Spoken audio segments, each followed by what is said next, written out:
So guys, कल हमने ये देखा था कि जो ट्रेडिशनल सप्लाई चेन होती है उसमें कैसा मैकेनिज्म होता है। तो आज हम उसी के बारे में थोड़ा डिस्कस करेंगे और फिर इसके बाद वीडियो के हाफ पोर्शन में मैं आपको मॉडर्न डे सप्लाई चेन का इंट्रोडक्शन दूंगा। सो बेसिकली वीडियो स्टार्ट करने से पहले मैं खुद को इंट्रोड्यूस करता हूँ। My name is Sachin Chauhan and welcome to allrounder Sachin. यहाँ आपको हर एक फ्यूचर टेक्नोलॉजी और बिजनेस रिलेटेड कंटेंट मिलेगा, यानी कि आपको अगर सेल्फ इंप्रूवमेंट चाहिए तो मेरा चैनल आपके लिए बेस्ट है। तो the key takeaways that we should take from the traditional supply chain management is first कि अगर हम ट्रेडिशनल वे में सप्लाई चेन मैनेजमेंट को रन करते हैं तो उससे होगा क्या कि जो भी एक्सेस कॉस्ट है प्रोडक्ट या उसकी सर्विसेज को लेके वो हम इजीली कट डाउन कर सकते हैं, यानी कंज्यूमर को हम कम से कम कीमत में कोई भी प्रोडक्ट सेल कर सकते हैं। अब सेकंड थिंग ये है कि सप्लाई चेन मैनेजमेंट में जितने भी वर्क्स है वो सारे एफिशिएंटली होते हैं एक बड़े पैमाने पर, यानी कि सपोज इस चेन में कोई भी चीज जो होती है वो एक छोटे लेवल पर नहीं बाकी बहुत बड़े लेवल पर होती है, यानी कि उसमें जो मटेरियल है उसमें जो प्रोडक्ट्स बनते हैं एंड प्रोडक्ट्स वो काफी मैसिव लेवल पर किए जाते हैं। तो इससे होगा क्या कि जो कंपनी कॉस्ट है वो भी कम हो जाएगा, यानी कंपनी को हर एक प्रोडक्ट के लिए एक्स्ट्रा कॉस्ट नहीं देना पड़ेगा। सो सप्लाई चेन मैनेजमेंट का मेन इंपॉर्टेंस यही है कि ये वो सारे स्टेप्स कवर करता है जो कि एक खेत में से जो रॉ मटेरियल उगता है वहां से लेकर एक फाइनल प्रोडक्ट बनने तक सारे स्टेप्स इसके अंदर आ जाते हैं, तभी सप्लाई चेन मैनेजमेंट इतना सक्सेसफुल हो पाया है। और करंटली सप्लाई चेन की फेज की मैं बात करूं तो इंडिया के अंदर अभी सप्लाई चेन मैनेजमेंट फेज 2.0 चल रहा है। इस फेज की खास बात यह है कि इस फेज में सारे जो प्रोसेस है वो ऑटोमेटेड हो जाएंगे, यानी कि डिजिटलाइजेशन की वजह से जितनी भी चीजें जो हम फिजिकली करते थे वो अब हम वर्चुअल कर पाएंगे, यानी कि इसमें ग्लोबलाइजेशन और डिजिटलाइजेशन का बहुत ही बड़ा हाथ है। तो अभी इंडिया में एससीएम का फेज 2.0 चल रहा है। इससे पहले जो फेज था इसके अंदर जो हमने पहले जो पॉइंट डिस्कस किए मेन 5 पॉइंट्स वो आए थे और 2.0 में डिजिटलाइजेशन का इन्होंने इन्वॉल्वमेंट किया है। अब जो ट्रेडिशनल सप्लाई चेन थी उसके अंदर 3 मेन एंटिटीज आते हैं, यानी कि 3 मेन प्लेयर आते हैं। सबसे पहला है द सप्लायर, जो कि रॉ मटेरियल और अपनी एनर्जी प्रोवाइड करके अपना जो प्रोडक्ट है यानी कि जो रॉ मटेरियल है वो मैन्युफैक्चरर तक पहुंचाता है, यानी सबसे मेन जो काम है वो एक सप्लायर का है जो कि रॉ मटेरियल प्रोवाइड करवाता है। Now the second is the producer, यानी कि प्रोड्यूसर के पास सारी मशीनरी है, उसको टेक्निक पता है कि रॉ मटेरियल से एक प्रोडक्ट कैसे बनाया जाता है, तो वो रॉ मटेरियल को यूज करके वो एक फाइनल प्रोडक्ट बनाएगा, उसके सारे टेस्ट करेगा, यानी सेकंड मेन कंपोनेंट जो है वो है प्रोड्यूसर।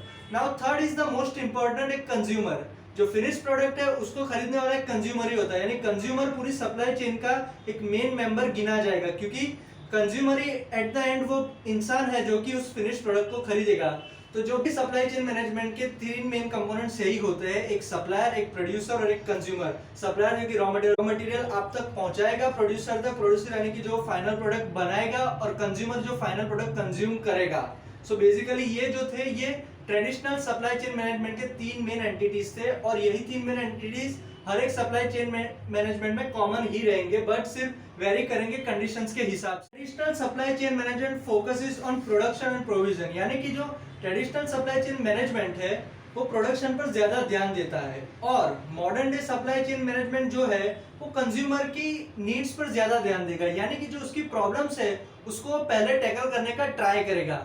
और modern day supply chain management का एक सबसे बड़ा बेनिफिट ये है कि ये अब डिजिटलाइज होने वाला है, यानी इसमें AI, cloud computing, edge computing जैसे कई सारे कॉन्सेप्ट्स पूरी चेन के अंदर आपको देखने को मिलेंगे। और उसका सबसे बड़ा बेनिफिट एक है कि वो ब्लॉकचेन के लिए भी इजी होगा एक्सेस करना, क्योंकि ब्लॉकचेन भी एक टेक्नोलॉजी है जो कि सप्लाई चेन मैनेजमेंट में एक इंपॉर्टेंट रोल निभाती है। So basically this are some of the future technologies which have been going to included in supply chain management 2.0.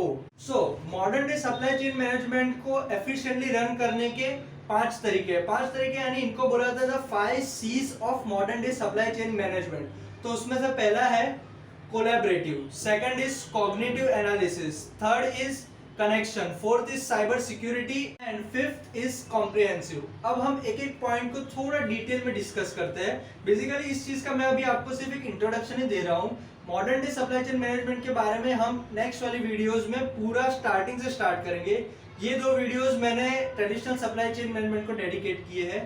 तो अब हमारे फर्स्ट पॉइंट पे आते हैं कोलैबोरेशन। कोलैबोरेशन का मतलब ये है कि आप अपने सप्लायर्स, मैन्युफैक्चरर्स, प्रोड्यूसर्स के साथ अच्छा रिलेशनशिप बनाए रखें, यानी कि एक प्रकार से आप एक कोलैबोरेशन कर रहे हैं ताकि आपका जो रिलेशन है वो अच्छा रहे थ्रू आउट द मैनेजमेंट। यानी सपोज कि आपको आगे जाकर अगर कुछ भी नया प्रोडक्ट लॉन्च करना है तो ये जो सप्लायर्स और मैन्युफैक्चरर्स के साथ जो आपका अच्छा रिलेशन होगा ये आपकी चेन को एफिशिएंटली मूव करने में बहुत ही हेल्प करेगा।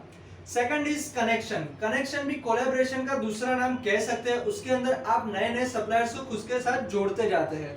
Third is cyber awareness. Cyber awareness से सीधा मतलब यही है कि आपको अपने जो डिजिटलाइज सप्लाई चेन है उसकी सिक्योरिटी के बारे में भी ध्यान रखना पड़ेगा, क्योंकि अगर कोई भी चीज डिजिटलाइज होती है तो उस पर साइबर अटैक्स का बहुत ही बड़ा खतरा रहता है, तो आपको उसके बारे में भी देखना है।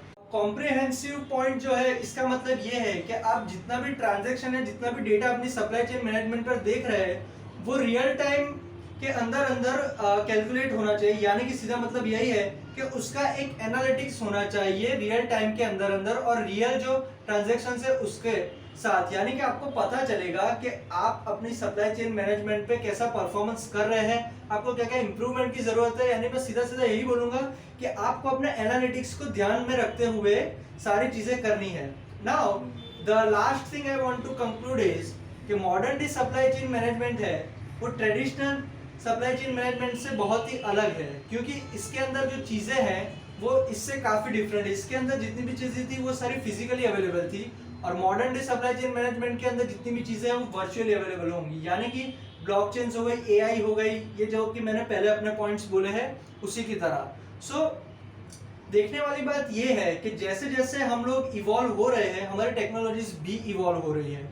तो सप्लाई चेन मैनेजमेंट पहले कोई सोच भी नहीं सकता था कि डिजिटलाइज भी हो सकता है, लेकिन डिजिटलाइज से फायदा ये हुआ है कि जो चीज ट्रेडिशनल सप्लाई चेन मैनेजमेंट में 7 हफ्ते लेती थी वो modern day supply chain management में सिर्फ 2 ही हफ्ते लेगी। यानी कि पूरे 5 वीक्स का हमको बेनिफिट मिल रहा है। यानी कि देखने वाली बात यह है कि सप्लाई चेन मैनेजमेंट जैसी चीज भी अब डिजिटलाइज हो रही है, तो इससे सीख ये मिलती है कि हमें कंटिन्यूअसली इवॉल्व होना चाहिए। तो इसीलिए फ्यूचर टेक्नोलॉजीज को जानना बहुत ही जरूरी है। और मैंने इससे पहले फ्यूचर टेक्नोलॉजीज से एक टॉपिक पर वीडियो और बनाया है जो है ब्लॉकचेन। तो अगर आपने वो वीडियो अभी तक नहीं देखा तो आप उसे प्लेलिस्ट में जाके एक्सेस कर सकते हैं। उसमें मैंने बताया है कि ब्लॉकचेन सप्लाई चेन मैनेजमेंट में कैसे यूज होता है, और आने वाले वीडियोस में भी हम फ्यूचर टेक्नोलॉजीज के बारे में डिस्कस करेंगे। So guys that's it for today's video. आज के वीडियो के लिए बस इतना ही। नेक्स्ट टॉपिक में यानी कि नेक्स्ट वीडियोस में हम और डीपली डिस्कस करेंगे supply chain management in modern days के बारे में, जिसमें हम अलग अलग टेक्नोलॉजीज के बारे में बात करेंगे जो कि इसके अंदर यूज होने वाली है। So guys thank you for watching this video and have a good day, good bye.